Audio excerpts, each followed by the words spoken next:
3 जुलाई के समाचारों में हमारे पास पहला है एम्प्लॉयमेंट लिंक्ड इंसेंटिव स्कीम। केंद्र सरकार ईपीएफओ के माध्यम से इसका संचालन करेगी। भारत सरकार इस योजना में पहली बार नौकरी पाने वाले व्यक्तियों को 15,000 रुपए अपनी तरफ से देने वाली है। निजी क्षेत्र में रोजगार बढ़ाने की ये पहल है। वो कंपनी जो निजी क्षेत्र में रोजगार देगी उन्हें भी प्रति एम्प्लॉय 3,000 रुपए की मदद सरकार करेगी।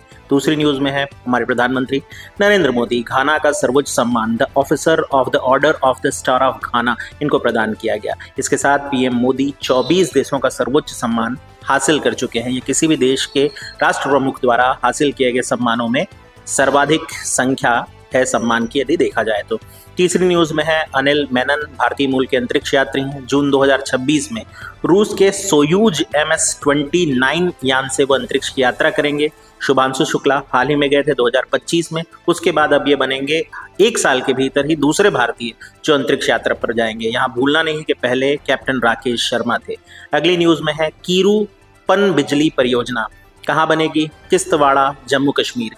चिनाब नदी पर इसे बनाया जा रहा है। 624 मेगावाट की रिवर ऑफ द रन पनबिजली यानी कि हाइड्रो पावर प्रोजेक्ट होगा। उद्देश्य क्यों है? सिंधु जल समझौता भारत अस्वीकार कर चुका है तो सिंधु नदी और उसकी सहायक नदियों का पानी भारत में ही प्रयोग करना।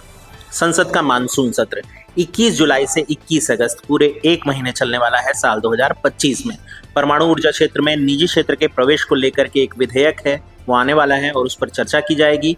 ऑपरेशन सिंदूर भारत ने भी चलाया था। उसके बाद ये सदन की पहली बैठक है तो पहली बैठक में काफी बातें निकलने वाली है। अगली न्यूज ऑपरेशन मैड मैक्स, ये बड़ी इंटरेस्टिंग है। एनसीबी चला रहा है इसे, नारकोटिक्स कंट्रोल ब्यूरो। ध्यान देंगे इसे। ऑपरेशन मैड मैक्स एक खोज हुई दिल्ली में, एक गाड़ी से ड्रग्स मिला और वो पता चला कि 4 महाद्वीप के 10 देशों में फैला हुआ रैकेट था। उसको बर्स्ट किया गया और नाम दिया गया ऑपरेशन मैड मैक्स। अगली न्यूज में है गुरुग्राम। शहरी स्थानीय निकाय के अध्यक्षों का पहला राष्ट्रीय सम्मेलन हुआ गुरुग्राम में। इसका विषय था संवैधानिक लोकतंत्र को मजबूत बनाने और राष्ट्र निर्माण में शहरी स्थानीय निकायों की भूमिका। अध्यक्षता कर रहे थे लोकसभा के अध्यक्ष ओम बिरला। ध्यान रखेंगे कहाँ? तो गुरुग्राम, ये जगह याद रखेंगे, पहली बार हुआ है। अगली न्यूज में है भारत का पहला एकीकृत बाढ़ पूर्वानुमान प्लेटफॉर्म, नाम रखा गया है सी फ्लड। केंद्रीय मंत्री श्री CR पाटिल जो जल मंत्री और नई दिल्ली में इसको उद्घाटन किए।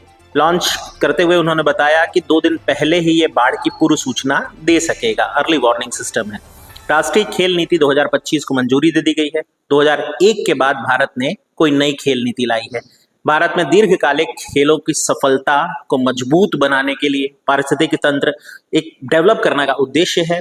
भारत में अंतर्राष्ट्रीय स्पर्धा का अधिक से अधिक आयोजन हो, ये एक इसका और उद्देश्य है।